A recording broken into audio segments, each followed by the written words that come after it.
विद्यापीठात post doctorate केलेलं आहे. सध्या हंगेरी विद्यापीठात ते व्हिजिटिंग सायंटिस्ट म्हणून या ठिकाणी कार्यरत आहेत. मी थोडंसं शॉर्टकट घेतो कारण आपल्याला वेळ जो आहे तो वेळ थोडा कमी दिलेला आहे.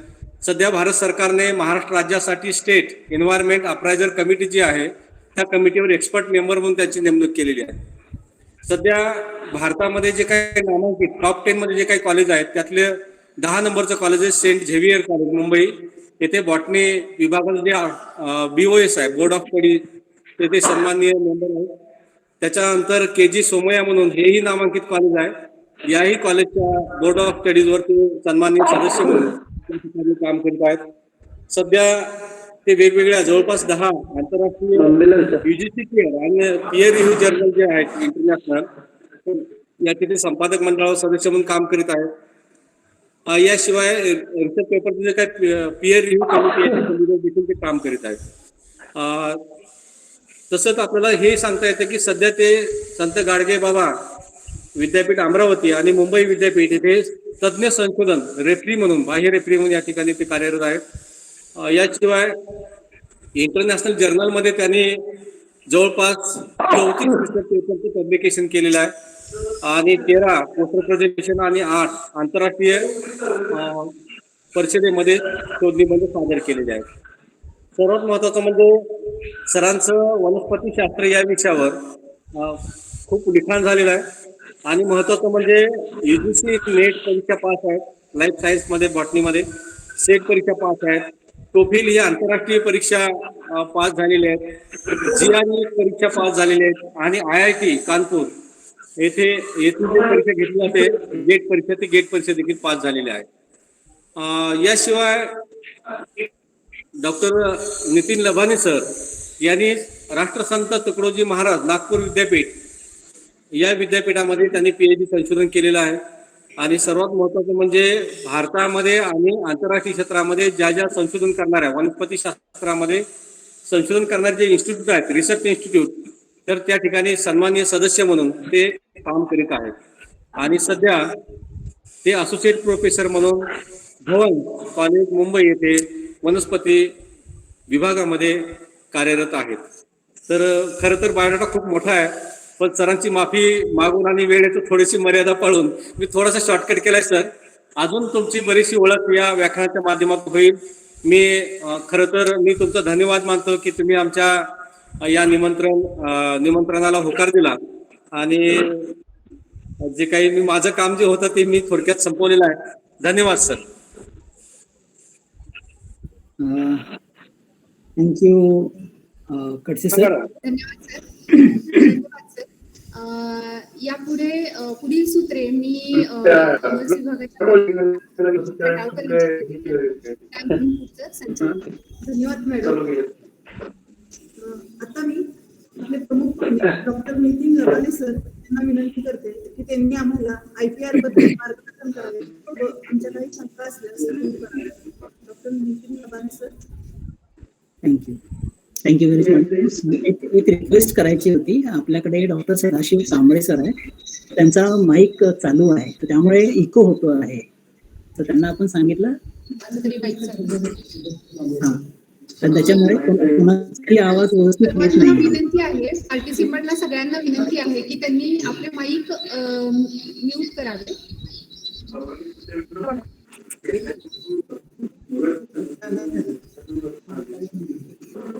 कारण तुम्हाला स्क्रीनवर दिसत असेल डॉक्टर सदाशिव कांबळे सर आहे तर त्यांचा माईक चालू आहे त्यामुळे सगळं इको होतो आहे.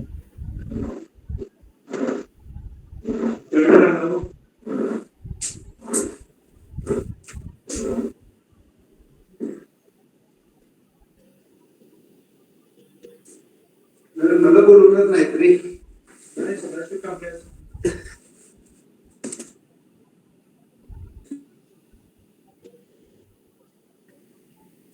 चालू करू मॅडम.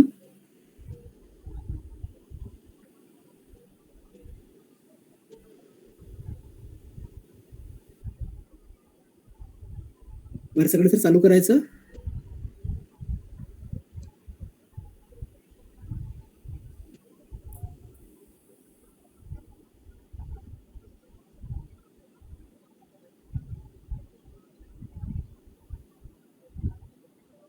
गरुड सर चालू करायचं. हो सर, चालू करायचं का? ओके, केलेलं हा आहे तुम्ही? चालू कारण त्यांचा आवाज पूर्ण हे सगळ्यांना हे होत होता. हो डिस्टर्ब होत होतं. चालेल. सर हा सुरू करा. मी काय म्हटलं, स्क्रीन शेअर केलेली आहे, तर ते स्क्रीन आपण बंद केल्याशिवाय मला स्क्रीन शेअर करता येणार नाही.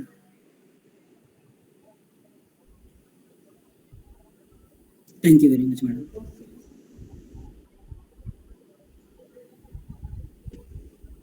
माझी स्क्रीन दिसत आहे सगळ्यांना?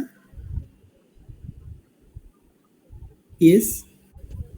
हो सर, आता दिसते. Okay, thank you very much.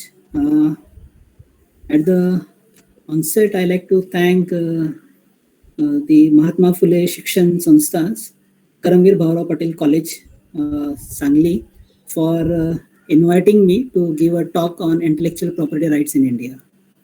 I like to thank all the organizers, the principal of the college, Dr. Arun Patil sir, and all the head of departments, all the students, for giving me the opportunity to speak in front of you all during the most prestigious Karamveer Jayanti Saptaha, which you all are celebrating since such a long time, because this is the right way to felicitate Karamveer Bhavarao Patil, right? Janna apan Anna म्हणून म्हणतोय.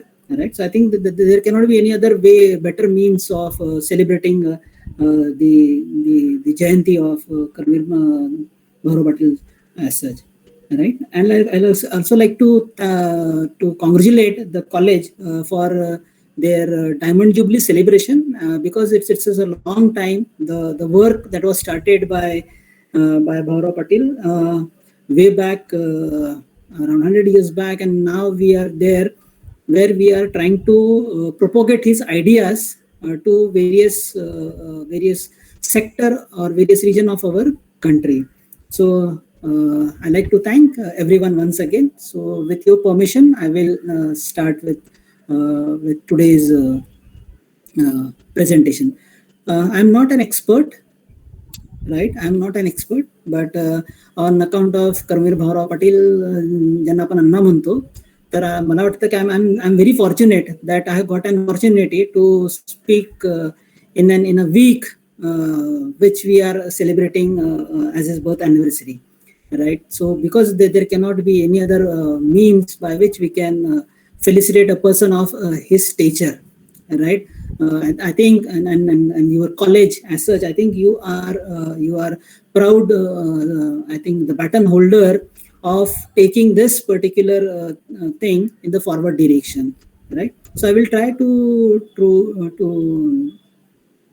give some justice, right? So once again, I'm trying to congratulate you for celebrating your 60 years of I will say an intangible service which the college, Karamveer Bhavarao Patil College, Islampur, is giving to the society. I think that is the biggest contribution. I think that is the best way in which I think we need to remember Karamveer, right? I think you are able to see my slides. Yeah, I'm moving my slides and you are able to see it. Yes? Yes, sir. Yeah. Okay. I just moved my slide. Can anyone tell me that you can see that India and IPR? Yes. Anyone, please? You can see this slide, India and IPR. No, sir. Only introduction slide, intellectual property. Okay, now? Yes, sir. It's visible, India and IP. Yeah, because I think you had not seen this slide, right? I was talking of this particular slide because there's sometimes what happened in Google Meet, the slide doesn't move out, right? Right. So I like to pay my homage to Karamveer Bhavarao Patil, right? Because of whom the education has reached to far-flung areas like Kolhapur and other regions. I think Kolhapur is having a rich heritage with Shahu Maharaj and other stalwarts being there, right? So I will go on to the India and IPR. At the outset, I like to again reiterate that I'm not an expert in IPR. What things I'm trying to do is that I'm trying to make the things very simplified, right? So that the students and those who are from non-technical background also, they will also be able to understand it. What do you mean by IPR and all? Where does India stands? And on the day of celebrating the anniversary of Gaurav Patil, we need to look forward from where we can go ahead from here, right? So I will try to I will say kind of an जागरण करायचा मी प्रयत्न करतो आहे, right? And I'm saying again, I'm not an expert in IPR, but I'm trying to help you in understanding the IPR in very lucid manner. Okay, मी मराठीमध्ये पण बोलेल, हिंदीमध्ये बोलेल आणि इंग्रजीमध्ये पण देखील बोलेल, राईट? ओके, आता आपण बघूया इंडिया अँड IPR, बरोबर, ज्याला आपण इंटेलेक्च्युअल प्रॉपर्टी राईट, राईट? आता तुम्ही कोणी म्हटलं की इंटेलेक्च्युअल प्रॉपर्टी राईट काय आहे, तर आपल्याला ते माहिती नाही आपण म्हणणार, बरोबर की नाही? पण जर आपण म्हटलं की हा पेटंट म्हणजे तुम्हाला काय माहिती आहे का, तर लोकांना माहिती आहे, हो पेटंट म्हणजे काहीतरी गोष्ट अशी असते की ज्याच्यामुळे तुम्हाला सगळे राईट्स तुम्हाला मिळतात, म्हणजे तुम्ही त्या गोष्टी ते कॉपी करू शकत नाही, ज्याने बनवलं त्याला विचारल्याशिवाय, राईट? हे पेटंट आपल्याला माहिती आहे. पण जेव्हा आपण IPR म्हणतो, इंटेलेक्च्युअल प्रॉपर्टी राईट म्हणतो, तर ते आपल्याला माहिती नाही आहे, आपल्याला असं हे आहे, पण आपल्याला ते माहिती असणे आवश्यक आहे. ओके, तर आता याची सुरुवात कुठून झाली? तर याची सुरुवात बेसिकली आपण बघायला गेलो तर काय आहे, 1995 मध्ये आपण WTA मेंबर होतो आणि WTA मेंबर असल्यामुळे we had sign one document, right? ते कुठलं डॉक्युमेंट होतं? The agreement on trade related aspects on intellectual property rights, ज्याला आपण ट्रिप्स म्हणतो, राईट? हे काय आहे? It is an international legal agreement between the member nations of WTO, बरोबर? तर आपल्याला काय केलं, आपण 1995 मध्ये आपण त्याचे मेंबर झालो WTOचे, आणि आपण त्या ट्रिप्स करारावर आपण साईन केले. म्हणजे Bharat it is a signatory of TRIPS. ही युराग्वेला झाली होती मीटिंग. युराग्वे हा देश आहे जिथे ती मीटिंग झाली होती 1995 मध्ये. आता आपण जेव्हा साईन केली, त्याचा अर्थ काय होतो की आता जे काय तुम्ही ट्रेड करणार म्हणजे काय की समजा आपण एखादी मोबाईल यूज करतो आहे, एखादी पेन यूज करतो आहे, एखादी ऍपलचा मोबाईल यूज करतो आहे, तर तो तुम्ही इथे आता जसं आपण म्हणतो की नाही, आता आमच्याकडे मुंबईला USA म्हणून लोक विकतात, मेड इन USA. मग लोक विचारतात की USA म्हणजे काय, तर उल्हासनगर सिंधी असोसिएशन. आपण कुठल्या याच्याबद्दल बोलत नाहीये, आपण सांगतोय की ते काय आहे. तर त्यांनी स्वतःचं USA म्हणून त्यांनी हे केलेलं आहे, मेड इन USA. मग काय, तर उल्हासनगर सिंधी असोसिएशन म्हणून, राईट? पण ते that is not the thing. ते काय करतात, ते कुठेही some of them they are making a duplicate of it and they are selling it in India. पण जेव्हा आपण साईन केली, तर तेव्हापासून आपला हा आपण डुप्लिकेट करायचा, म्हणजे ज्यांनी बनवला माल तो त्याचा फायदा न होता डुप्लिकेट लोक त्याचा फायदा घ्यायला लागले, बरोबर की नाही? तर ही प्रॅक्टिस बंद झाली. म्हणजे अमेरिकेमध्ये एखादी संशोधन झालं असेल आणि त्यांनी भारतामध्ये त्याला पेटंट मिळालं असेल आणि आपण समजा ते चुकीने आपण यूज करत असेल, त्याचं आपण न घेता, तर आपल्याला त्याची शिक्षा होऊ शकते, राईट? तर हे कधीपासून सुरू झालं, तर त्याची अंमलबजावणी 1995 मध्ये. पण आता जेव्हा 1995 मध्ये आपण जातो, तर आपण लक्षात येतं की त्यावेळेस भारतामध्ये या गोष्टीबद्दल तेवढी जागरूकता नव्हती. आता जागरूकता नसल्यामुळे मग भारताने काय केलं, जगाला सांगितलं, WTOला सांगितलं की बा आमचा देश गरीब आहे, आम्ही डेव्हलपिंग कंट्री आहोत, तर आम्हाला कमीत कमी 20 वर्षाची आम्हाला वेळ देण्यात यावी, त्याला आपण ग्रेस पिरियड म्हणतो, बरोबर? आम्हाला तुम्ही ग्रेस पिरियड द्या 20 वर्षाचा, ज्याच्यानंतर 10 वर्षाचा ग्रेस पिरियड द्या, ज्याच्यानंतर आम्ही काय करू, आम्ही ट्रिप्सला जे लागणारे जितके काही हे आहे, तोपर्यंत आम्ही देशातले सगळ्या लोकांना आम्ही जागरूक करू आणि त्यांना पेटंटसाठी आम्ही त्यांना कंप्लायन्ससाठी आम्ही त्यांना रेडी करू, असं त्यांनी सांगितलं. तर आपण काय झालं, 1995 नंतर 10 वर्षाचा पिरियड हा 2005 मध्ये संपला आपला. या 10 वर्षामध्ये गव्हर्नमेंट ऑफ इंडियानी असं अपेक्षित होतं की भारतातील प्रत्येक नागरिकाला, प्रत्येक जे रिसर्च इन्स्टिट्यूट सगळ्यांना आपल्याला त्यांना जागं करायचं होतं आणि त्यांना सांगायचं होतं की बा आता आपण 10 वर्षानंतर आपण नवीन गोष्टीकडे आपण जाणार आहोत, तर त्यासाठी आपली प्रिपरेशन काय आहे, बरोबर? तर तुम्हाला लक्षात आलं असेल की याच काळामध्ये जवळजवळ आपल्याकडे बासमतीचं पेटंट हे भारतीय, म्हणजे आपण म्हणतो का people of Indian origin, right, PIO, right, जे अमेरिकन सेटल झाले त्यांनी काय केलं, बासमतीचं पेटंट घेतलं. आपल्याकडे टर्मरिकचं पेटंट घेतलं. टर्मरिक म्हणजे त्याला म्हणतो आपण हळदीचं पेटंट घेतलं. आता आपल्याला माहिती आहे की बासमती किंवा हळद हे भारत किंवा भारतीय आशिया खंडातलं ती जागा आहे, बरोबर, जिथे त्याचं उगमस्थान आहे. तर त्याच्यावर पेटंट घेता येत नाही. पण काय झालं, आपलीच लोक तिकडे जाऊन गद्दार झाली आणि त्यांनी त्याच्यावरच पेटंट घेतला आणि त्याच्यासाठी भारताला लाखो $रुपये खर्च करावे लागले. कारण ती जी केस होते ती इंटरनॅशनल कोर्टमध्ये जाते आणि तिथे आपल्याला जाऊन ते लढावं लागलं. पण तरी आपल्याला ते 10 वर्ष कमी पडले, राईट. पण 2005 पासून काय झालं, गव्हर्नमेंट ऑफ इंडियाने इंडियन पेटंट ऍक्ट आला 2005 मध्ये आणि आता रिसेंटली 2016 मध्ये आपण त्याला संशोधन करत करत आता आपल्याकडे ते इंडियन पेटंट ऍक्ट आलेले आहेत आणि त्याचे सबसिक्वेंट रूल्स देखील आलेले आहेत. आता जे 1995 मध्ये झालं, तर आज आपण 2020 मध्ये आहोत, बरोबर, 2021 मध्ये आहोत. तर तसं बघायला गेलं तर आज 26 वर्ष झाले. काय आपण आपला देश इंडियन पेटेंटिंगसाठी आपण रेडी आहोत का? तर तसं बघायला गेलं तर अजून देखील आपल्या इकडे खूप या गोष्टीचा अभाव आहे, बरोबर. कारण तेच कारण आहे की आज 26 वर्षानंतर देखील आज आपल्याला इंटेलेक्च्युअल प्रॉपर्टी राईट्सवर आपल्याला बोलायसाठी कोणाला तरी बोलवावं लागतं, बरोबर. तर हे त्याचं एक फलित म्हणावं लागेल की कुठेतरी आपल्या पॉलिसीज जे सर्वसामान्यपर्यंत पोहोचायला पाहिजे होते त्या पोहोचू शकल्या नाहीत, राईट. ओके, आता रिसेंटली आपण बघूया. India has fully enacted fully TRIPS compliant trademarks, copyright, design registration act, geographical indicator act and protection of layout for integrated circuits. आता हे नवीन आलेलं आहे.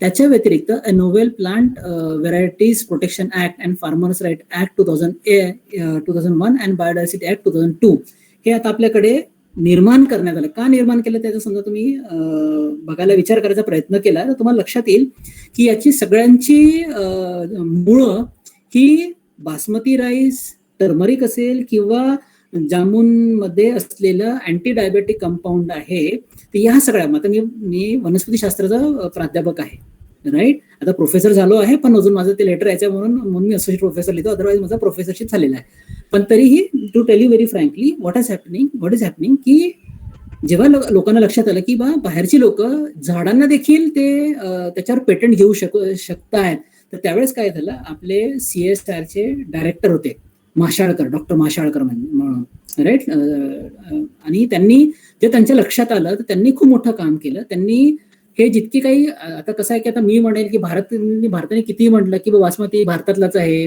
किंवा पाकिस्तान आणि श्रीलंका या अशा खंडातला आहे किंवा टर्मरिक हे भारतातलंच आहे, बरोबर. तर ज्याला कुर्कुमा इंडिका पण ज्याला म्हणते, इंडिका म्हणजे इंडियन ओरिजिन आहे. पण याच्यासाठी आपण जेव्हा कोर्टामध्ये जातो, बरोबर, आणि ते देखील इंटरनॅशनल कोर्टामध्ये जायचं आहे, तर तुम्ही सांगू शकत नाही ना की आमच्या याच्यामध्ये लिहिलेलं आहे, ऋग्वेदामध्ये लिहिलेलं आहे, या वेदामध्ये लिहिलं, इकडे लिहिलं, तिकडे लिहिलं, असं करून नाही चालत. तुम्हाला ते सगळं डॉक्युमेंट करावं लागतं. कारण कोर्ट असं ऐकणार नाही ना की आम्ही हजारो वर्षांपासून आम्ही यूज करतो आहे, असं नाही चालत. तर त्यावेळेस माशाळकरांनी काय केलं की त्यांनी हे बायोडायव्हर्सिटीशी रिलेटेड जितके काही हे आहेत, बौद्धिक संपदा ज्याला आपण म्हणतो, राईट, एस्पेशली प्लांट व्हेरायटीज कुठले आपले आहेत, काय आहे, तर त्याचे सगळे डॉक्युमेंट जोडणे, त्याला प्रॉपरली डॉक्युमेंट करून त्याला त्याची जोड देणे, बरोबर. कारण आपल्याकडे ऑलरेडी जे हे आहेत, ज्याला आपण आयुर्वेदिक जे टेक्स्ट आहेत आपल्याकडे, तर त्याच्यामध्ये ऑलरेडी मेन्शन्ड आहे आणि हे जवळजवळ 400, 500, 700 वर्ष जुने आहेत. तर त्यामुळे त्यांनी आपण ते ट्रान्सलेट करून घेतले इंग्रजीमध्ये आणि ते करून मग आपण ते कोर्टामध्ये आपण भांडलो आणि त्याच्या आधारे ते पेटंट नलिफाय झाले, जे अमेरिकेमध्ये देण्यात आले. अदरवाईज काय झालं असतं, भारतातला बासमती किंवा भारतातली हळद जेव्हा आपण तिथे विकू तर तिथल्या लोकांना आपल्याला पैसे द्यावे लागले असते एक्स्ट्रा, आपलीच मालमत्ता आणि आपल्यालाच त्याचे पैसे द्यावे लागणार. विचार करा किती मोठा हे आहे तो, राईट. सो त्याच्यामुळे आता या सगळ्या गोष्टी आता आपल्या याच्यामध्ये आलेल्या आहे. म्हणजे आपण काहीच केलं नाही असं नाही आहे, आपण भरपूर काय केलंय आणि आपल्याला भरपूर काय अजून करायचं आहे, ठीक आहे. तर आपण या पार्श्वभूमीवर आपण समोर जाऊया. ओके, आता what do you mean by patent? आता जे आपण म्हटलं, आता IPR म्हटलं तर आपण सगळ्यात मोठं आता पेटंट, IPR म्हटलं लोक फक्त पेटंटच माहिती आहे, बरोबर. आता हे पेटंट काय आहे? It is an exclusive right given to a person over the creation of their minds for certain period of time. म्हणजे काय की उद्या नितीन लभानेने एखादी नवीन वस्तू बनवली, राईट, अशी काहीतरी नवीन वस्तू बनवली की जी जी त्याच्या बौद्धिक याच्यानी त्यांनी नवीन वस्तू बनवली जी अजून आणि भरपूर गोष्टींसाठी ती यूज होतो आहे. आता मी बनवली वस्तू उद्या मी ती विकायला गेलो तर त्याचं कोणीतरी डुप्लिकेट बनवलं माझं माझं माझं जे इन्व्हेन्शन आहे, बरोबर, ते समजा कोणीतरी चोरलं आणि त्यांनी म्हणाला की हे मी बनवलेलं आहे, तर मी बनवलं असं म्हटलं तर काय होईल, आणि तो स्वतःच्या नावाने विकायला चालू करेल. समजा तो खूप मोठा श्रीमंत असेल, खूप मोठा ताकदवान असेल, की जे काय असेल, तर त्यांनी समजा विकायला चालू केलं तर असं अलाउड होत नाही. समजा मी एखादी गोष्ट बनवली आणि मी त्याचं पेटंट घेऊन ठेवलं तर मला न विचारता एखाद्या देशामध्ये ती वस्तू विकता येत नाही किंवा त्याला बनवता येत नाही. त्याला आपण म्हणतो लिगल राईट्स, राईट. तर तुम्हाला आता समजा मी बनवलेली वस्तू आहे, तर एखाद्याला ती विकायची असेल, त्याला बनवायची असेल, तर त्याला माझ्याकडनं ती विकत घ्यावी लागेल आणि ते कितीमध्ये विकत द्यायची हे अख्खं राईट माझं आहे. अरे मी, right. So it is a legal right, it is an intangible potential asset. बरोबर, हे काय आहे, खूप मोठं ॲसेट आहे. जसं जमीन एक ॲसेट आहे, आपलं सोनं असेट आहे, पैसा असेट आहे, तर तसं हे तुम्ही जे तुमच्या बुद्धीच्या जोरावर तुम्ही बनवलेलं एखादी संशोधन जे कुठल्याही गोष्टीसाठी कामी येत असेल तर ते देखील तुम्हाला विकता येतं. तर त्याला आपण म्हणतो तुम्हाला त्याच्यासाठी पेटंट मिळालं. आता तुम्हाला पेटंट मिळालं तर काय होईल की तुम्ही म्हणाल की मी 100 वर्षात याच्या हा पेटंट माझ्याचकडे, असं आहे का? The answer is no.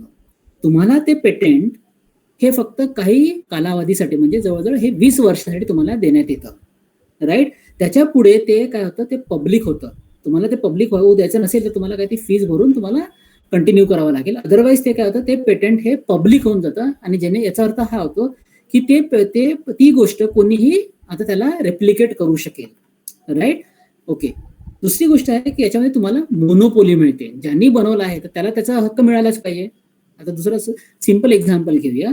आता आपल्याला माहिती आहे की लता मंगेशकर किंवा आशा मंगेशकर, राईट, किंवा पांचाळ असतील किंवा अजून जे काही आपले सो कॉल्ड गायक असतील ज्यांनी कविता लिहिल्या असतील किंवा त्यांनी गाणं गायलं असेल, तर हे गाणं साठी त्यांना पेटंट मिळालेलं आहे. ते कोणीही उचलून कोणी कधी गाऊ शकत नाही. तुम्हाला गायच्या आधी तुम्हाला त्याचं परमिशन लागते, बरोबर.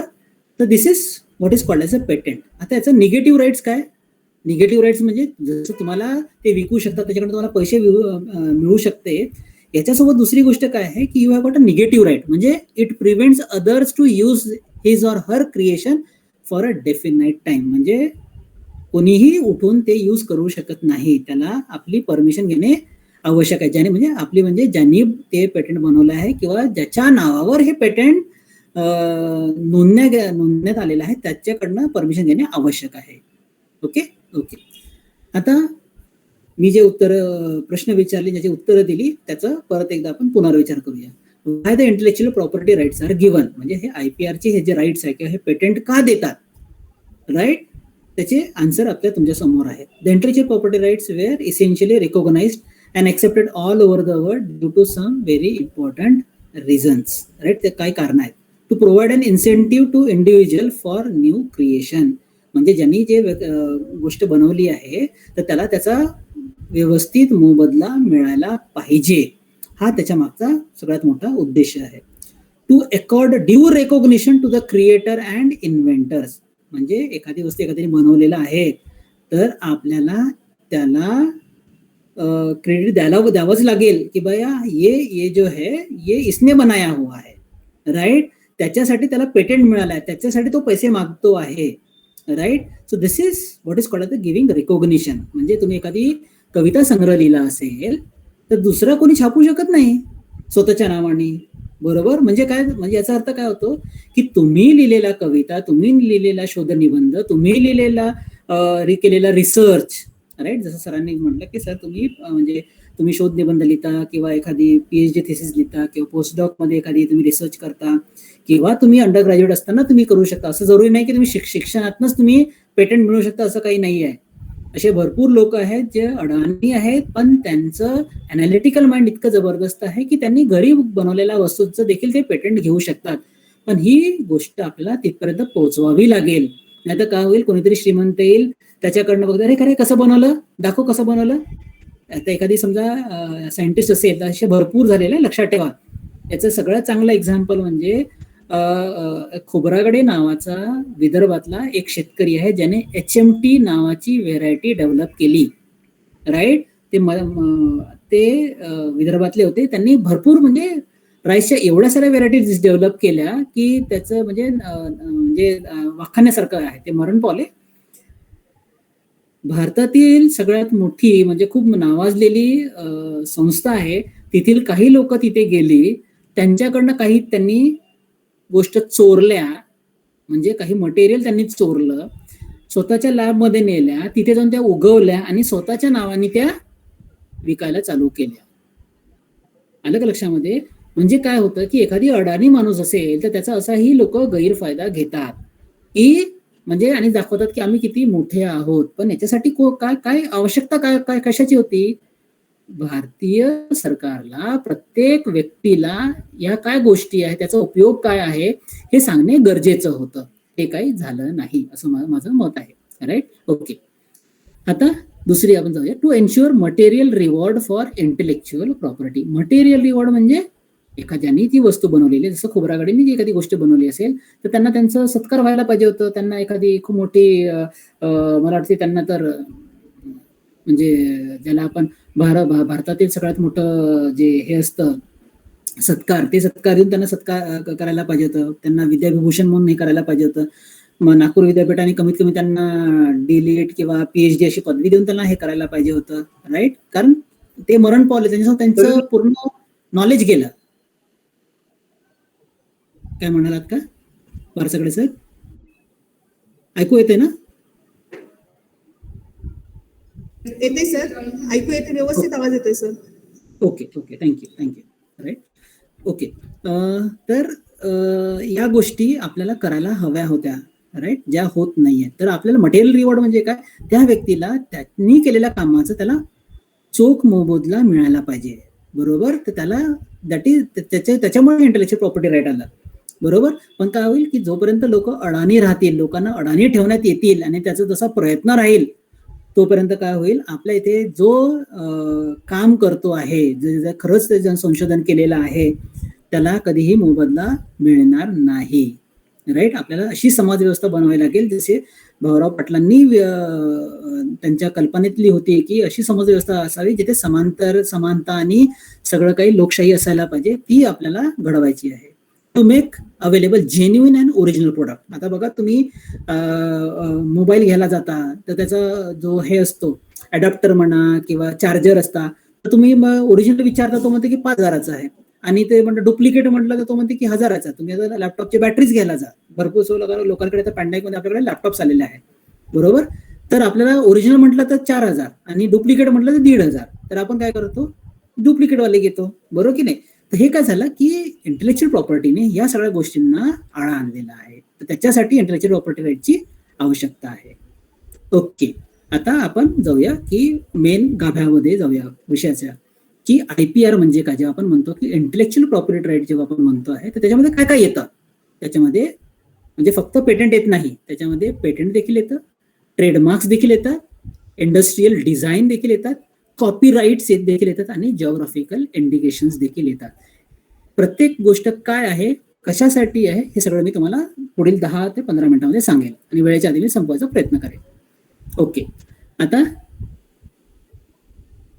ही दिस इज द टाइमलाईन, म्हणजे तुम्हाला किती वर्षासाठी तुम्हाला पेटंट मिळते. जसं आपण बघितलं, तुम्हाला सांगितलं पेटंट आहे, ट्रेडमार्क आहे, डिझाईन, कॉपीराईट आणि जिओग्राफिकल इंडिकेशन आहे. हे तुम्हाला किती वेळासाठी मिळते? तर पेटंट तुम्हाला 20 वर्षासाठी मिळते. कुठल्या ऍक्टनुसार मिळते? तर patent act 1970 and which was amended newly after the trips agreement in 2005. Trademark कधी कशासाठी मिळतं? बेसिकली हे तुम्हाला लाईफ लॉंग साठी मिळू शकते. राईट, आणि रिन्युअल करायला होता, लक्षात ठेवा. हे इथे पेटंटला प्रत्येक वर्षी तुम्हाला रिन्युअल फीज भरावी लागते, हे लक्षात ठेवा. बरोबर. आणि दुसरी एक गोष्ट आहे, तुम्ही बनवलेली वस्तू म्हणजे भारतामध्ये बनवलेली वस्तू असेल आणि समजा त्याचं डुप्लिकेशन कोणीतरी सिंगापूरमध्ये करत असेल आहे किंवा पाकिस्तानमध्ये करत असेल आहे, तर तुम्ही त्याच्यावर केस नाही फाईल करू शकत. कधीपर्यंत नाही फाईल करू शकत? जोपर्यंत ज्या देशामध्ये ते पेटंटचं इन्फ्रिंजमेंट म्हणतो आपण. बरोबर, म्हणजे इन्फ्रिंजमेंट म्हणजे त्याचा गैरवापर होतो आहे. तर तुम्हाला माहिती पडलं की बा हा तुमचा पेटंटचा गैरवापर अमेरिकेमध्ये होत असेल, तुम्हाला काय करावं लागेल, सगळ्यात पहिले जाऊन अमेरिकेमध्ये तुमचा पेटंट फाईल करावा लागेल. पेटेंट फाइल केल्यानंतर मग तुम्ही त्याला इन्फ्रिंजमेंटची तुम्ही नोटीस द्यावी लागेल की भैया ये पेटेंट मेरे नाम पे दर्ज है, तू इसको यूज नहीं कर सकता, और तेरे को यूज करना है तो तेरे को मेरे को पैसे देने पड़ेंगे and you can ask for some amount of money और you can file a suit against him. Suit against तुम्ही केस टाकू शकता, राईट. तर प्रत्येक वर्षी म्हणजे ज्या ज्या कंट्रीमध्ये तुम्हाला पेटेंट पाहिजे त्या त्या कंट्रीमध्ये तुम्हाला इंडिव्हिज्युअली पेटेंट फाईल करावा लागेल, even though you are having an international patent. आता इंडियामध्ये जे पेटेंट मिळते दॅट इज आपले it is called as geographical limitations म्हणतो आपण त्याला. भारतामध्ये फाईल केलेलं पेटंट हे फक्त भारतातील लोकांसाठी, भारतातील सीमेपर्यंतच ते सीमित राहील, बरोबर. म्हणजे भारतात पेटंट फाईल केलं म्हणजे त्याचं तो पाकिस्तानमध्ये लागू होईल किंवा श्रीलंकेमध्ये लागू होईल असं होणार नाही, राईट. जेव्हा आपण ट्रेडमार्क बघतो तर हे लाईफ लॉंग साठी मिळते, पण तुम्हाला प्रत्येक 10 वर्षानंतर तुम्हाला त्याचं रिन्युअल घ्यावं लागतं, बरोबर. ट्रेडमार्क ऍक्ट कधी आला, 1999 मध्ये, आणि अमेंडमेंट 2010 मध्ये. डिझाईन, एखादी तुम्ही डिझाईन बनवली तिथं त्याचं पेटंट तुम्हाला 15 वर्षासाठी मिळते, पण 10 वर्षांनी तुम्हाला त्याला रिन्युअल करावं लागेल, आणि हे त्याचं ऍक्ट आणि रूल मध्ये आहे. कॉपीराईट हे तुम्हाला 60 वर्षासाठी मिळते, राईट. म्हणजे तुम्ही एखादी पुस्तक लिहिलेलं आहे, त्या पुस्तकाचं तुमच्याकडे कॉपीराईट जवळजवळ 60 वर्ष राहील आणि त्याला रिन्युअल लागत नाही, आणि हे 1957चं ऍक्ट मध्ये आणि अमेंडमेंट झाली 2012 मध्ये. पाचवी गोष्ट आहे जिओग्राफिकल इंडिकेशन. म्हणजे मी सांगतो तुम्हाला, जसं बासमती राईस असेल किंवा हळद असेल किंवा तुमची कोल्हापुरी चप्पल, बरोबर, दिस कम्स अंडर जिओग्राफिकल इंडिकेशन. याचं पेटंट आयुष्यभर असतं, म्हणजे ते असं नाही की म्हणजे 15 वर्षासाठी मिळाल्यानंतर ते कोणी यूज असं नाही करता येणार, पण त्याच्यासाठी आपल्याला रिन्युअल प्रत्येक 10 वर्षांनी करावा लागतो, राईट. हे कधी आलेलं आहे, 1999 मध्ये. आणि एक गोष्ट सर्वांनी लक्षात ठेवणे आहे की patent will cease to be transfer to the public domain, बरोबर. मी जसं म्हटलं की 20 वर्षानंतर ते पब्लिक डोमेन मध्ये चाललं जाईल, बरोबर, 20 वर्षानंतर. पण त्याच्यासाठी मॅन्डेटरी काय आहे, कंपल्सरी काय आहे, प्रत्येक वर्षी ते पेटंट तुम्हाला रिन्यू करावं लागेल. तुम्ही रिन्यू नाही केलं तर ऑटोमॅटिकली ते पब्लिक डोमेन मध्ये झाले आणि त्याला कोणीही यूज करता येईल, right. If patents are not renewed within the 6 months of the expiry of the concern year by paying the renewal fees, right. This is that. Okay, आता आपण जाऊया काही एक्झाम्पल्स घेऊया. ओके, आता सगळ्यांनी सलमान खानला बघितलं आहे, वेगळ्या ऍक्टर्स लोकांना बघितलं आहे कोको कोलाची ऍड करताना, बरोबर. आता तुम्ही याच्यामध्ये बघाल तर logo Coca Cola is a example of trademark. आता हे जो लोगो आहे ना, हा कशाचा एक्झाम्पल आहे, ट्रेडमार्कचं एक्झाम्पल आहे. तो स्पेसिफिक वे मध्येच लिहिण्यात गेलेला आहे. त्याचा सी हा असाच लिहिलेला आहे, याचा सी कोलाचा हा असाच लिहिला गेलेला आहे. लोक काय करतात, आता समजा लोकांना मूर्ख बनवायचं असेल तर लोक काय करतात, कोको कोलाची डुप्लिकेट करतात आणि याला फक्त कोला करतात, राईट, आणि कॅम्पा कोला करतात. आलं का लक्षामध्ये. ते हे काय करून मग तुम्ही म्हणजे, पण कसं असतं याच्यामध्ये जिम्मेदारी ही जो कोको कोला पीत आहे किंवा कॅम्पा कोला घेत आहे, एखादी विकेली कॅम्पा कोलाच्या नावाने, पण तुम्हाला बघायची हे पाहिजे, नजर लागेल की हे खरोखरचं खरं प्रोडक्ट आहे की डुप्लिकेट प्रोडक्ट आहे, बरोबर. तर त्याच्यासाठी काय लागतं, तुम्हाला ट्रेडमार्क लागतं. The shape of the bottle it is an industrial design. आता ही जी शेप बनवलेला आहे त्यांनी, हा त्याचं ब्रेथ असेल, हा त्याचा लेंथ असेल, हा त्याचा सर्कम्फरन्स असेल, इथे किती आहेत, किती ग्रूव्ज आहेत, काय आहेत, हे देखील हे कशामध्ये येईल, हा येतो इंडस्ट्रियल डिझाईन मध्ये. आता इंडस्ट्रियल डिझाईन मध्ये जे खूप मोठे, आता हे ते खूप सिंपल एक्झाम्पल देतात कारण ह्या गोष्टी तुम्ही नेहमी बघत आहात, बरोबर. तर ही गोष्ट जेव्हा मोठे मोठे जे आपले एरोप्लेन्स असतील, एअरक्राफ्ट असतील, फायटर एरोप्लेन्स असतील, मिलिटरी इक्विपमेंट्स असतील, तर ह्या सगळ्या गोष्टी या इंडस्ट्रियल डिझाईन्स मध्ये जातील, ठीक आहे. Okay, now patent has may be obtain in respect of the bottling equipment. म्हणजे पेटंट कशासाठी होईल, तुम्हाला बॉटलिंग कसं करणार आहे, काय करणार त्यासाठी पण मिळेल तुम्हाला, बरोबर. Copyright in respect of the text, database और artistic work appearing on its website. म्हणजे कोको कोलाशी रिलेटेड जे काय त्यांचं लिहिलेलं असेल, टेक्स्ट लिहिलं असेल, त्यांचे इन्ग्रेडियंट लिहिले असतील, बरोबर, तर हे सगळे काय होईल, हे कॉपीराइट मध्ये जातील, ठीक आहे. A single product can be protected by more than 1 IPR. आता आपण म्हणलो की मला फक्त या कोको कोलाचं मला पेटंट घ्यायचं आहे, तर तुम्ही फक्त या बॉटलचं पेटंट घेऊन नाही चालणार. तुम्हाला या एका गोष्टीसाठी तुम्ही ट्रेडमार्कचं पेटंट घ्याल, इंडस्ट्रियल डिझाईनचं पेटंट घ्याल, त्याचं कॉपीराईटचं पेटंट घ्याल, कारण तुम्ही जे जे त्याच्यावर लिहिणार त्याचं तुमचं पेटंट राहील, बरोबर. त्याच्यामध्ये तुम्ही कुठल्या प्रोसेसनी बनवलेल्या गोष्ट आहे त्याला प्रोसेस पेटंट म्हणतो, बरोबर. दुसरी गोष्ट त्याच्यामध्ये असलेला प्रोडक्ट पेटंट म्हणतो, म्हणजे ती कुठली गोष्ट बनलेली आहे, त्याच्यामध्ये कुठले इन्ग्रेडियंट्स आहे, कुठल्या प्रमाणामध्ये आहेत, या सगळ्यांवर वेगवेगळे पेटंट फाईल करावे लागतात. तेव्हा जाऊन तुम्हाला एक पूर्ण तुमचं हे जे प्रोडक्ट आहे ते अख्खच्या अख्खं प्रोडक्ट हे सिक्युअर होईल. तुम्हाला काय करायचं, सिक्युअर करायचं हे प्रोडक्ट. ठीक आहे, तर हे एक सिंपल एक्झाम्पल झाला. दुसरं एक्झाम्पल घेऊया. बरोबर, आता तुमच्याकडे आयफोन आहे. बरोबर, तर आयफोन आहे कसं समजतं? आता कोणी असं ऍपलचं काढलं आणि त्याने हे करू शकतो का, आयफोन विकू शकतो का? नाही विकू शकत. का? कारण it is protected by trademark patents. Right. Kolhapuri chappal मी तुम्हाला म्हणलं, बरोबर, तुम्ही सगळे कोल्हापूरचे आहात. कोल्हापुरी चप्पल काय आहे, ही त्याच भागामध्ये बनवल्या गेलेली एक विशिष्ट पद्धतीने बनवलेली गोष्ट आहे आणि त्याचा पेटंट हे त्याच्या तिथेच राहील. हे कोणी दुसरे करू शकत नाही. कोल्हापुरी चप्पल अमेरिकेवाला म्हणू शकतो कोल्हापुरी चप्पल बनवून विकतो, नाही बनवून विकू शकत, कारण त्याचा ऑलरेडी आपल्याला जिओग्राफिकल इंडिकेशन खाली आपल्याला त्याचं पेटंट मिळालेलं आहे. ठीक आहे, कोकोलाचं मी एक्झाम्पल दिलं. ट्रेड सिक्रेट, बरोबर. ट्रेड सिक्रेट म्हणजे तुम्ही याच्यामध्ये याचं काय इन्ग्रेडियंट्स आहे, कसं बनवलेलं आहे, काय बनवलेलं आहे, हे तुमचं ट्रेड सिक्रेट. कारण तुम्ही सगळ्यांना सांगितलं की बा हे असं बनवतात, तर कोणी बनवलं कसंही विकायला चालू करेल. बरोबर, राईट. आता तिरुपतीचा लड्डू, आता खूप सारे लोक देवावर विश्वास करतात आणि ते तिकडे तिरुपतीला जातात आणि तिथे तिरुपतीचा लाडू इव्हन तो देखील हा पेटंट करण्यात आलेला आहे. कसं बनवलेलं आहे, काय बनवलेलं आहे, त्याचं प्रमाण कसं आहे, तर हे कोणीही तिरुपतीचा लड्डू म्हणून विकू शकणार नाही. तो बनवू शकेल तिरुपती सारखा लड्डू, पण तो तिरुपतीचा लड्डू म्हणून विकू शकणार नाही. त्याला विकायचं असेल तर त्याला याच्याकडनं परमिशन घ्यावी लागेल. बरोबर, आयफोनचा एक्झाम्पल झाला. आता हा पंखा तुम्ही बघताय, हे पर्टिक्युलर डिझाईन केलेली आहे. कदाचित किती लेंथ आहे, किती ब्रेथ आहे, त्याचे फॅनचे पंख्याचे किती हे आहेत, किती प्लँक्स आहेत, 3 आहेत, 5 आहेत, 4 आहेत. बरोबर, त्याची डिझाईन कशी आहे. So this all will come under industrial design also, right? And it will also come under the Patent Act also, right? So this is all regarding, these are the two very classical examples. Okay, now we'll try to see each of these verticals, right?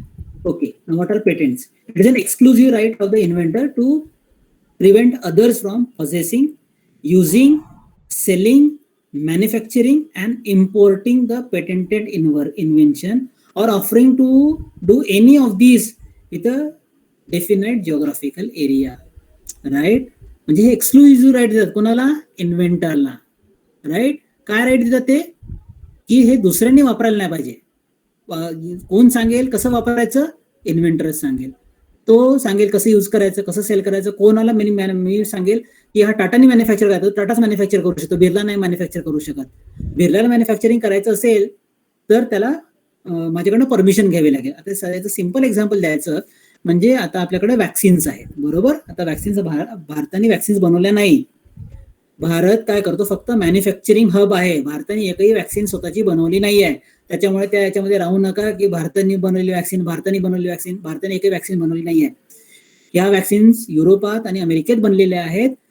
त्याचं manufacturing आपण आपल्या, कारण India is called as the hub of pharmaceutical manufacturing, right. तर त्याचं एक Bharat biotech असेल किंवा Serum institute असेल, त्यांना ते दिलेलं आहे की बा तुम्हीच फक्त मॅन्युफॅक्चर करा आणि मॅन्युफॅक्चर करताना जे काही तुम्ही विकाल तर त्याच्यामधला एक सर्टन अमाऊंट तर त्याला जाईल. आलं का लक्षामध्ये. So that is manufacturing, selling वगैरे, इम्पोर्टिंग वगैरे, त्याचे राईट्स त्याला असं इन्व्हेंटर असं. Patents have territorial jurisdiction. That is, we have to register the patents in all the countries where we have our interest. आता समजा मला माहिती आहे की आता समजा अफगाणिस्तानमध्ये, अरे तिथे लोकांनी यूज केलं तरी मी जाऊन तिथे पेटंट फाईल केलं आणि मी तिथे झगडू शकत नाही, कारण ते डेमोक्रेसीच नाही आजच्या घटकेला. बरोबर की नाही. तर तुम्हाला जिथे जिथे जास्त लोक यूज करतील तर तिथे ते तुम्हाला पेटंट फाईल करावी लागेल. साधा सिंपल एक्झाम्पल देतो. आपण आधी मायक्रोसॉफ्ट ऑफिस, बरोबर की नाही, बरोबर. आता हे मायक्रोसॉफ्ट ऑफिस जेव्हा कम्प्युटर चालले, लॅपटॉप चालले, त्यावेळेस आपल्या सगळ्यांनी फ्री वाटले, बरोबर की नाही. सगळ्यांनी गुगलचे हे सगळे फ्री वाटले. आज आपण जेव्हा लॅपटॉप घेतो तर आपल्याला समजा हे घ्यायचं असेल मायक्रोसॉफ्ट ऑफिस, म्हणजे मायक्रोसॉफ्ट वर्ड, पीपीटी आणि हे जे आपण जे आहेत हे तुम्हाला विकत घ्यायचं असेल लायसन्स्ड व्हर्जन, तर त्याच्यासाठी तुम्हाला पैसे पे करावे लागतात. बरोबर, म्हणजे आधी आपल्याला सवय लावून दिल्या आणि नंतर मग आता आपल्याकडनं आता आपण जेव्हा त्याच्या इतक्या आहारी गेलो आहोत की आपण त्याला दिल्याशिवाय आपल्याला पर्याय नाही आहे, right. So patents has territorial jurisdiction. तुम्हाला लक्षात आलं असेल, आधी ते फ्री होतं, आता सगळ्यांना पैसे द्यायला लागतात. Patent application can be filed online in India by the inventor or his assignee. म्हणजे असं जर नाही की तुम्ही पेटंट बनवलं पण तुम्ही शिक्षित नसाल, तुम्हाला माहिती नाही कसं करायचं असेल, तर त्याच्यासाठी तुम्ही कोणाला नेमू शकता. त्याला आपण पेटंट अटॉर्नीज म्हणतो, बरोबर. आणि they are registered with government of India. म्हणजे तुम्ही त्याच्याकडे घेऊन गेला तर स्वतःच्या नावाने विकू शकत नाही, हे लक्षात ठेवा. ठीक आहे. तर ते म्हणजे ती जिम्मेदारी गव्हर्नमेंटने केलेली आहे. Okay. Then we come to the industrial design. वरचे एक्झाम्पल आपण पेटंटशी रिलेटेड बघितले, बरोबर. आता आपण बघूया industrial design. Ornamental or aesthetic aspect of a useful article of an industry. म्हणजे आपण एखादी चांगली वस्तू बनवत असेल आहे, राईट, जी इंडस्ट्रीमध्ये खूप खपत आहे, तर that is called industrial design. It can be boilers, it can be machine guns, it can be tanks वगैरे वगैरे वगैरे. This are all comes under different aspects. Okay. So aspect that give special appearance, म्हणजे आपण दैनंदिन जीवनामध्ये पण देखील बघतो. Aspects with differentiate from current products. म्हणजे आज जे प्रोडक्ट असेल मार्केटमध्ये त्याला बघून तुम्ही त्याच्यापेक्षा कितीतरी चांगल्या पटीचं समजा बनवू शकत असाल, that also will come under industrial design. म्हणजे तो म्हणू शकणार नाही की बा माझं बघून बनवलं नाही, ठीक आहे तुझं बघून बनवलं, पण त्याच्या इम्प्रुव्हमेंट आहे ना. So if you are making some design which is an improvement over the pre existing design, then that thing also can get patented under the heading of industrial design. Okay. So ornament or aesthetic aspects of an article consist of what? 3-dimensional. म्हणजे तुम्ही आजकाल computer graphics करता, बरोबर की नाही. त्याच्यात तुम्ही सांगता की बा हे कसं दिसेल, काय दिसेल. आजकाल जे फ्लॅट्स विकतात लोक, तर समोरून असं दिसेल फ्लॅट, मागून असं दिसेल. This are all comes under industrial design. 2-dimensional features वगैरे वगैरे, this all are there, right. आता याच्यामध्ये काय, exclusive right against unauthorized copying. याच्यामध्ये कोणीही कॉपी करून यूज करू शकत नाही. तुम्हाला कॉपी करायचं असेल तुम्हाला त्याच्याकडनं लायसन्स घ्यावा लागेल. Protection normally last for initial 10 years, after which it can usually be renewed in most cases up to the 15 years. 15 वर्षापेक्षा जास्त तुम्हाला पेटंट मिळणार नाही इंडस्ट्रियल डिझाईनसाठी. त्याचे एक्झाम्पल आपण बघूया, बरोबर. आता हे सोन्याचा नेकलेस असेल किंवा चांदीचं असेल, ही चेअर असेल, ही पर्टिक्युलर टाईपची कार असेल, समजा ही आता इलेक्ट्रिकल व्हेकल्स येऊन राहिले आहेत आपल्याकडे, बरोबर. किंवा तुम्ही मुलींनी घातलेल्या हिल्स हे आहे तर किती मोठी आहे, काय आहे, त्याचं डिझाईन कसं आहे, बरोबर. एखादी पर्टिक्युलर टाईपचं शूज बनवलं असेल किंवा कपडे तुम्ही बनवत असाल आहे किंवा एखाद्या पर्टिक्युलरचं लिक्विड हे बनवत असाल आहे, right. All this comes under the industrial design. Then comes the trademark. Okay. आता ट्रेडमार्क बेसिकली हे समजायचं असेल तर आपण डायरेक्टली हे जाऊया. These are the examples of trademark. आता जेव्हा तुम्ही BMW बघता तर तुम्हाला लक्षात येईल की बा ही BMW ची गाडी आहे. याहू जेव्हा तुम्ही ओपन करता तुम्हाला लक्षात येईल बा हे याहूचं आहे. HP त्याचा कम्प्युटर असेल, तुम्हाला माहिती आहे की त्याच्यात HP नावाचा हा लोगो कोणीही यूज करू शकत नाही, बरोबर. नोकियाचा फोन असेल, ॲपलचा फोन असेल, गुगल असेल, तर हा पर्टिक्युलर फॉन्ट मध्ये लिहिणे, त्या पर्टिक्युलर यूज करणे हा कोणीही यूज करू शकत नाही. का? कारण हे ट्रेडमार्कच्या अंडर हा लोगो किंवा हा ब्रँड हा त्या पर्टिक्युलर कंपनीला किंवा त्या पर्टिक्युलर व्यक्तीला देण्यात आलेला आहे. तुम्हाला जर यूज करायचं असेल तर तुम्हाला त्याची किंमत मोजावी लागेल. Okay. Now we come to the copyrights. आता कॉपीराइट म्हणजे काय, मी एक्झाम्पल दिलेलं आहे की तुम्ही लिहिलेला शोध निबंध, PhD थिसिस असेल तुमचा, बरोबर. त्याच्यावर पण भरपूर वादंगळ चालू आहे.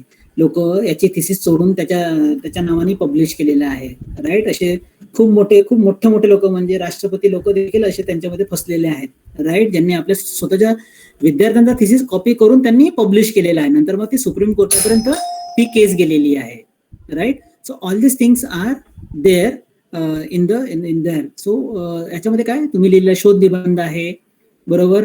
तुम्ही केलेला एखादी एक मिनिट मला जर 1 सेकंद प्लीज.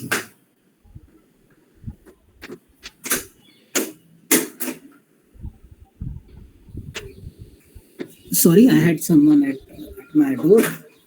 Okay, now आता तुम्ही पोएम लिहिलेला आहे, प्ले लिहिलेला आहे, न्यूजपेपर असेल, आर्टिकल असेल. लोक लक्षात घ्या, तुमचं research article it is a document. तुम्ही एखादी चांगला शोध निबंध लिहिला तो देखील तुम्ही पेटंटसाठी यूज करू शकता, हे लक्षात घ्या.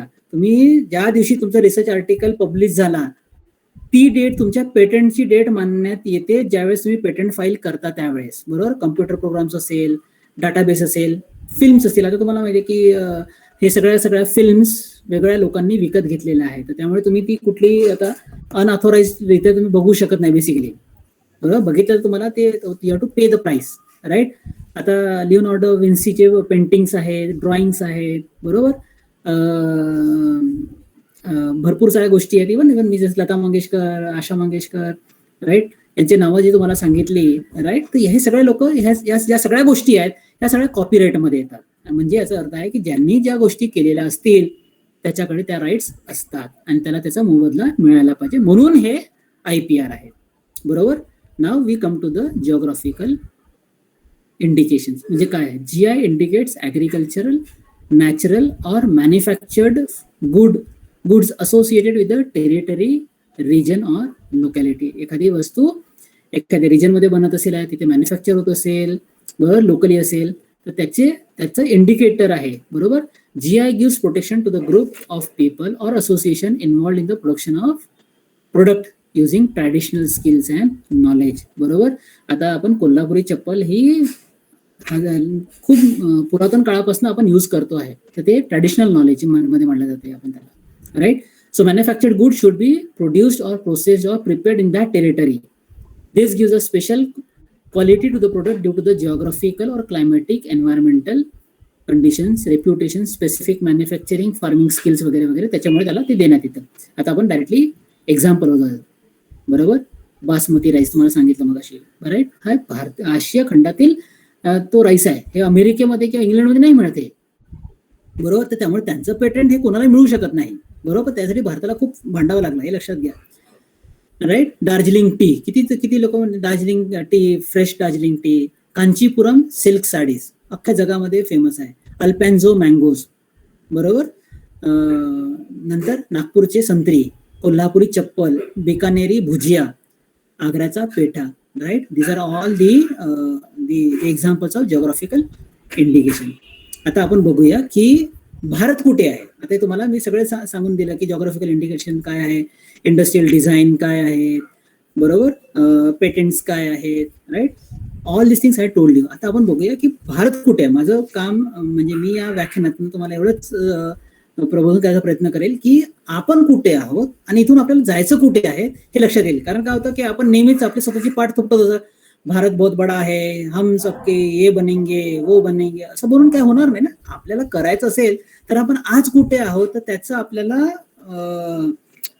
करेक्ट इन्फॉर्मेशन पाहिजे. We should not falsify the things, right. आता बघूया भारतामध्ये किती पेटंट फाईल होतात. भारतामध्ये का पेटंट फाईल होतात? कारण भारत हा जगातील दुसरा सगळ्यात हायेस्ट पॉप्युलेशन देश आहे. त्याच्यामुळे कुठलीही वस्तू भारतामध्ये, आपण समजा 1,200 कोटी लोक आहोत, समजा प्रत्येकाने 1 रुपयाची वस्तू घेतली, एखाद्याने विकली आणि त्याला फक्त 1 रुपयाच प्रॉफिट झाला तर त्याला 1,200 कोटीचा फायदा होऊन जाईल. कळलं का लोक भारतामध्ये पेटंट फाईल करतात सगळ्यात जास्त. आता आपण बघूया भारतामध्ये 51,325 पेटंट पब्लिश झाले. हे 2019चा डाटा आहे, लक्षात ठेवा. त्याच्यापैकी फक्त 17,000 हे भारतीय लोकांनी पेटंट फाईल केलेले आहेत, बरोबर. हे पेटंटशी रिलेटेड लक्षात ठेवा, ओके. 51,000 फक्त 17,000 हे भारतीय लोकांनी फाईल केलेले आहे. म्हणजे याचा अर्थ काय होतो? फक्त 1/3, 17×51, बरोबर. फक्त 1/3 हे भारतीय लोकांनी बनवलेल्या संशोधनाचं पेटंट केलेलं आहे. बाकी 2/3 हे फॉरेनच्या लोकांनी भारतामध्ये पेटंट मिळवलेलं आहे. साधे एक्झाम्पल म्हणजे आपलं गुगल क्रोम असेल किंवा MS ऑफिस यूज करणे असेल किंवा एक्सेल यूज करणे असेल, याचं पेटंट देखील त्यांना मिळालेलं आहे, राईट. आणि हे वेगळ्या मेट्रो सिटीज आहेत जिथे एवढे सारे पेटंट्स फाईल झालेले आहेत. Same case is with respect to industrial design, बरोबर. आता या इंडस्ट्रियल डिझाईन मध्ये 14,550 डिझाईन हे झालेले आहेत. त्याच्यापैकी हे कुठल्या याच्यामध्ये कुठल्या स्टेट सगळ्यात जास्त डिझाईन हे झालेलं आहे, रजिस्टर झाले आहेत, तर तुम्हाला लक्षात येईल की महाराष्ट्र सगळ्यात जास्त रजिस्टर्ड झालेले आहेत, राईट. आणि ही माहिती गौरव मिश्रांनी दिलेली आहे आणि त्याचं हे रेफरन्स दिलेला आहे, लक्षात घ्या. तुम्हाला आता मी जे सांगितलेलं आहे हे डाटा आहे, हा माझा नाही आहे. त्याच्यामुळे तुम्ही बघाल माझ्या प्रत्येक स्लाइडच्या खाली जिथनं मी डाटा घेतलेला आहे त्याचा मी रेफरन्स दिलेला आहे. म्हणजे मी आता लिगली बाउंड आहे की मला त्याला समजा मी रेफरन्स दिला नाही तर तो उद्या माझ्यावर केस करू शकतो, राईट. आता आपण सॉरी भारताबद्दल बघितलं तर आपण जरा चायनाचं बघूया, बरोबर. Sorry. People's Republic of China received 1.4 million patents in 2019. आता 1.4 मिलियन म्हणजे होते 14 लाख. एका वर्षामध्ये 14 लाख पेटंट त्यांनी फाईल केलेल्या आहेत, बरोबर. आता म्हणजे की 14 लाख केलं काय फरक पडलं त्यांनी. This is more than twice the amount received by United States patent and trademark office. कळलं का? म्हणजे चायना कुठे आहे, आपण कुठे आहे. भारतामध्ये फक्त 51,000, चायनामध्ये 14 लाख. म्हणजे काही हे आहे का, म्हणजे आपण कुठे आहोत याची आपल्याला जाणीव झाली तर आपण इथनं आपण मेहनत करून आपण सामोरं जाऊ शकतो. ओके. आता अजून हा रिसेंट डाटा आहे, 2020चा फिगर आहे. वायपो वर्ल्ड इंटरनॅशनल पेटंट ऑफिस मधला तो डाटा आहे. आता याच्यामध्ये तुम्ही बघायला गेला तर तुम्हाला लक्षात येईल की 2020 मध्ये पेटंट फाईलची संख्या कमी झालेली आहे. टोटल जगामध्ये किती फाईल होतात पेटंट? जवळजवळ 33 लाख. किती? 33 लाख पेटंट जगामध्ये फाईल होतात. त्याच्यापैकी चायना हा 15 लाख पेटंट फाईल करतो, हे 2018, आणि 14 लाख त्यांनी 2019 मध्ये फाईल केल्या. US 5 lakh, Japan 3 lakh, Bharat 53,000.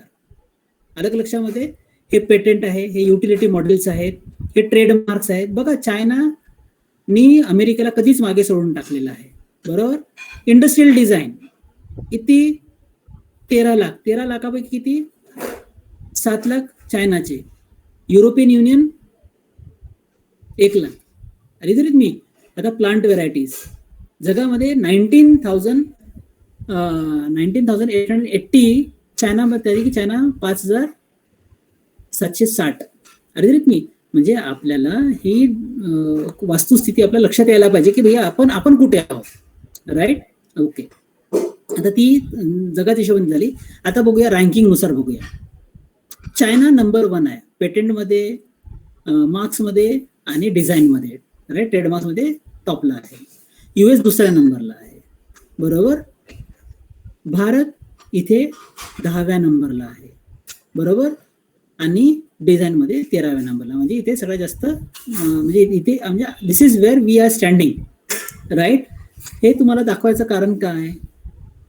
याचं कारण आपल्याला लक्षात यायला पाहिजे की आपल्या समाजात असलेले मागासलेपणा, आपल्या विचारात असलेला मागासलेपणा, ज्याच्यासाठी कर्मवीर भाऊराव पाटील, ज्योतिराव फुले यांनी अख्खं आयुष्य घालवलं, तरी देखील आज आपण त्या गोष्टीपासून दूर परावृत्त झालेलो नाहीये. आपण अजून देखील आपण त्याच्यामध्येच गुंफत चाललोय आणि त्याच गोष्टीला आपण जास्त बागुलबुवा करतो त्या गोष्टीचं, असं मला वाटतं. आता तुम्हाला एक रिसेंट एक्झाम्पल देतो. हा मी आहे, इथे आहे माझे प्रोफेसर आहेत, बरोबर. आणि हे सगळे माझे मित्र आहेत, राईट. काही भारतातले आहेत, काही पाकिस्तान मधले आहेत, काही इतर देशांमधले आहेत. आता इथे जितके हे जे 30-40 लोक आहेत याच्यामध्ये फक्त मी एक मराठी, फक्त एकटा मी मराठी. बाकीचे सगळेच्या सगळे हे नॉर्थ इंडियन आणि साऊथ इंडियन. मी हे म्हणत नाही किंवा तुम्ही नॉर्थ इंडियन आणि साऊथ इंडियन लोकांसोबत तुम्ही हे करा किंवा ते पण भारतीयच आहेत. प्रॉब्लेम हा आहे की जेव्हा आपण म्हणतो महाराष्ट्र हा पुरोगामी महाराष्ट्र आहे, तर हा गेला कुठे, बरोबर. तो आपल्याच्या दिसत का नाहीये. जेव्हा मी तिथे गेलो तर बघतोय तर इथे एवढ्या माझ्या मित्रांपैकी मी एकटाच महाराष्ट्रीयन, बाकी सगळे बाकी ठिकाणावर लोक आहेत, right. So this is what is the truth out there. म्हणजे मला असं वाटतं की जेव्हा आपण अलेक्झांडर बद्दल बोलतो की अलेक्झांडर द ग्रेट, तर आपण आपल्याला हे लक्षात घ्यायला पाहिजे, अलेक्झांडर द ग्रेट जेव्हा म्हणतो तर त्याच्या मागे सॉक्रेटस पासून तर त्याचा विद्यार्थी प्लुटोचा विद्यार्थी अरिस्टॉटल आणि अरिस्टॉटलचा विद्यार्थी अलेक्झांडर आहे. तेव्हा जाऊन अलेक्झांडर सारखा एक मोठा व्यक्ती बनतो. आणि अशीच आपल्याकडे देखील म्हणजे भारतामध्ये देखील तशीच आपल्याकडे व्यवस्था आहे. जेव्हा आपण म्हणतो की समाज सुधारण्यामध्ये, तर आपण ज्योतिराव फुलेंकडे बघतो, मग त्यांच्यानंतर आपण लक्षात येतं की कर्मवीर भाऊराव पाटील यांनी इतकं काम केलेलं आहे आणि त्याचं फलित म्हणजे रयत शिक्षण संस्था. आणि रयत शिक्षण संस्थेचं तुम्ही एक ऑफशूट, एक तुमचं कॉलेज आहे. तर मला असं वाटतं की आपल्याला जी आपण जिथपर्यंत आलेलो आहे इथनं आपल्याला अजून समोर जायचं आहे, पण त्याच्यासाठी आपल्याला आपला समाज आपल्याला खूप ब्रॉड करावा लागेल. जेव्हा आज देखील जे आपण बघतो की बा जातीच्या नावावर, धर्माच्या नावावर लोकांना मूर्ख बनवण्यात येत असेल आहे, तर मला वाटतं ही आपल्या समाजाची हार आहे, ही ज्योतिराव फुलेंची हार आहे, ही कर्मवीर भाऊराव पाटलांची हार आहे, ही आपल्या समाजात असलेल्या शिक्षित लोकांची हार आहे. तर मला असं वाटतं की या या या आपण जे साप्ताहिक आपण जे चालू केलेलं आहे, तर त्या अनुषंगाने समजा आपण काही करू शकलो, समाज घडवायचं खूप मोठं काम आहे. बघा आता आज सांगितलं की आज आपण 8व्या क्रमांकावर आहे. चायना 14 लाख पेटंट फाईल करतो, आपण 53,000. आणि आपण म्हणायचं की आम्ही किती मोठे आहोत, राईट? म्हणजे याला आपण हेच म्हणणार ना की जाऊ द्या, तुम्ही ते शब्द युज करणार नाही कारण आपण ऑनलाईन आहोत. So it is not good.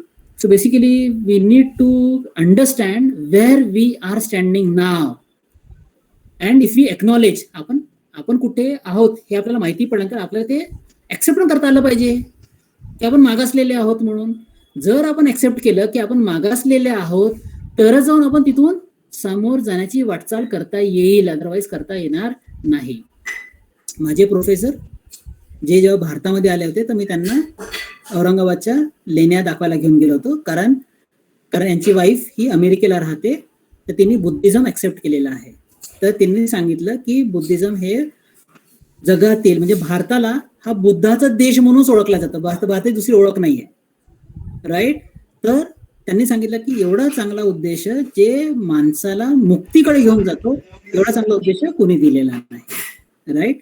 तर I thank once again the organizers, the principal Patil sir, Chandrakant Barsagade sir, then Kadse sir, and all other sir for giving me the opportunity to speak in front of you. I hope I am able to reach up to your expectations. Thank you very much.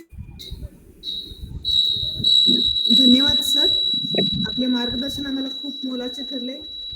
आपल्या मार्गदर्शनाखाली आम्हाला व आमच्या विद्यार्थ्यांना IPR बद्दल खूप सारी माहिती मिळाली व मी त्यांच्याकडून अशी अपेक्षा करते की नक्कीच आपल्या भारताच्या पेटंटची संख्या आहे ती सुद्धा वाढेल आणि आपला देश आहे तो विकसित होण्याकडे जास्तीत जास्त प्रगती करेल. आता यानंतर मी आमचे कॉलेजचे प्राचार्य डॉक्टर AB पाटील सर यांना अध्यक्षीय मनोगत व्यक्त करण्यासाठी विनंती करते. नमस्कार. मी सर्वप्रथम आमच्या महाविद्यालयातील कॉमर्स विभाग, राज्यशास्त्र विभाग या दोन्ही विभागांचा अत्यंत आभार आहे की अत्यंत कमी वेळामध्ये आमच्या या महाविद्यालयाच्या हिरक महोत्सवी वर्षानिमित्त आणि कर्मवीर जयंती निमित्त बौद्धिक संपदा अधिकार या विषयावरती एक दिवसाचं कार्यशाळा आयोजित केली आणि या कार्यशाळेसाठी डॉक्टर प्रोफेसर नितीन लभाणे सर हे आपल्याला उपस्थित झाले आणि त्यांनी हे एक तर म्हणजे आम्हाला अभिमानाची गोष्ट आहे की एक जागतिक दर्जाचे सायंटिस्ट आहेत आणि खरं म्हणजे या महाविद्यालयासारख्या ठिकाणी येऊन व्याख्यान द्यायला ते तयार झाले. आमचे भारत सरांचे ते खूप जवळचे सहकारी आणि मित्र आहेत, त्याबद्दल मी सर्वप्रथम आपला आभारी आहे. आणि खरं म्हणजे सर पेटंट कसं मिळवायचं आणि त्यासाठी ऍप्लिकेशन कसं करायचं, त्याची फी कशी असते, कुठं भरायची असते हे आम्हालाही माहित नव्हतं. माझे एक मित्र आहेत फिजिक्सचे सर आणि ते बरेच दिवस असे चाचपडत होते की आहे त्यांचं रिसर्च आहे परंतु पेटंट हे माहित नव्हतं. तर निश्चितपणे मी जरा त्यांना तुम्हाला तुमचा कॉन्टॅक्ट नंबर देईन आणि त्यांना कॉन्टॅक्ट करायला सांगेन. त्यामुळं म्हणजे आहे आपल्या भारतामध्ये मग सांगितले भारत हा जगभर बुद्धाचा देश म्हणून ओळखला जातो. इंटेलेक्च्युअल प्रॉपर्टी आहे परंतु आपल्याला प्रेझेंट करता येत नाही सर, त्यामुळे बरेच लोक असे मागे राहिलेले आहेत. त्यामुळे आपल्या या आजच्या व्याख्यानाचा खरोखर आमच्या महाविद्यालयातील विद्यार्थ्यांना त्याचबरोबर प्राध्यापकांना उपयोग होईल. आणि मला सांगायला आनंद वाटतो की आमचे बहुतेक महाविद्यालय प्राध्यापक बरेचसे या आपल्या व्याख्यानासाठी उपस्थित आहेत. आणि निश्चितपणे सर एक वर्षभरामध्ये आमच्या कॉलेजमधील एक 2-4 लोक तरी जे हे घेतील तुमचा पेटंटसाठी ऍप्लिकेशन करतात असं मला वाटतं. आणि असं तुमच्या व्याख्यानाचा खऱ्या अर्थानं आमच्या महाविद्यालयाला लाभ होईल असं वाटतं. आणि मला थोडस सर मी ऑनलाईन वरती नाखुश आहे, तुम्ही प्रत्यक्ष आला तर खूप बरं झालं असं मला वाटतंय. आणि मी भारत सरकार सरांना रिक्वेस्ट करतो की जरा हे कोरोनाचं संकट दूर झालं की तुम्ही आमच्या महाविद्यालयाला निश्चितपणे भेट द्या. आमच्या कॉलेजचं एमपी सेंटर खूप मोठं आहे इथं. महाराष्ट्रामध्ये नामवंत अशा प्रकारचे 29 अधिकारी हे आमच्या महाविद्यालयातून पास होऊन गेलेले आहेत. आमच्याकडे इंटेलेक्च्युअल प्रॉपर्टी आहे सर, पण त्याचा अजून उपयोग झालेला नाही. आहेत आमचे भारत सकळे सर, खडसे सर आहेत, खूप जोमानं काम करत आहेत ही डिपार्टमेंट. आणि मग आमच्या इंटेलेक्च्युअल प्रॉपर्टीला जरा चांगले दिवस येतील असं वाटतंय. तुमच्यासारख्या मार्गदर्शन मिळालं तर ते निश्चितपणे येईल आणि आमचं एक महाविद्यालय नावारूपाला येईल असं मला वाटतंय. एवढंच मी अध्यक्ष मनोगत व्यक्त करतो आणि माझं मनोगत थांबवतो. जय हिंद, जय महाराष्ट्र. जय हिंद, जय महाराष्ट्र. धन्यवाद सर. आता यानंतर मी वाणिज्य प्रमुख भारत सकळे सर यांना विनंती करते की त्यांनी आभार व्यक्त करावे. Okay, thank you madam. आज डायमंड ज्युबली इयर आपलं जे महाविद्यालयाचं आहे त्या वर्षामध्ये आपण वाणिज्य, पॉलिटिकल सायन्स व हिस्ट्री या 3 विभागातर्फे एक दिवसीय कार्यशाळा आपण आयोजित केलेली आहे. सदर कार्यशाळेसाठी ऍज अ रिसोर्स पर्सन म्हणून उपस्थित असणारे आमचे गुरुवर्य, ज्यांच्यामुळे मी आज या ठिकाणी आहे, असे आमचे गुरुवर्य मित्र डॉक्टर नितीन नबाने सर, ज्यांच्यामुळे मी घडलो. त्यांचं मी आपल्या महाविद्यालय व आपली महात्मा फुले शिक्षण संस्था या दोन्हीच्या वतीने आभार मानतो. तसेच सदर कार्यशाळा आयोजन करण्यासाठी सातत्याने आम्हाला प्रेरणा देत असलेले आमच्या महाविद्यालयाचे प्राचार्य डॉक्टर अरुण पाटील सर यांनी बहुमूल्य मार्गदर्शन केलं, त्याबद्दल मी त्यांचाही आभारी आहे. सदर कार्यशाळेसाठी ज्यांनी आमच्याबरोबर कोलॅबोरेशन करण्यासाठी मदत केली असे आमचे असोसिएट मित्र doctor Garud sir, doctor Khadse sir, Sachin Garud sir आणि डॉक्टर खडसे सर यांच्यामुळे ही कार्यशाळा पार पडली. आणि या कार्यशाळेसाठी अँकरिंग करणारे डॉक्टर सीमा परदेशी मॅडम, डॉक्टर खटावकर मॅडम आणि आमचे सहाय्यक घारगे मॅडम आणि संदीप पाटील सर, या सर्वांचे मी आभार मानतो. आणि सरते शेवटी सदर कार्यशाळेसाठी ऑनलाईन उपस्थित असणारे आमचे विद्यार्थी, आमच्या महाविद्यालयाचे प्राध्यापक वर्ग तेही उपस्थित राहिले, त्यांच्यामुळे ही कार्यशाळा आम्ही व्यवस्थितरित्या पार पाडली, त्यांचेही मी आभार मानतो. आणि सदरचा कार्यक्रम हा संपला असं संयोजकांच्या परवानगीने सांगतो. धन्यवाद. थँक्यू.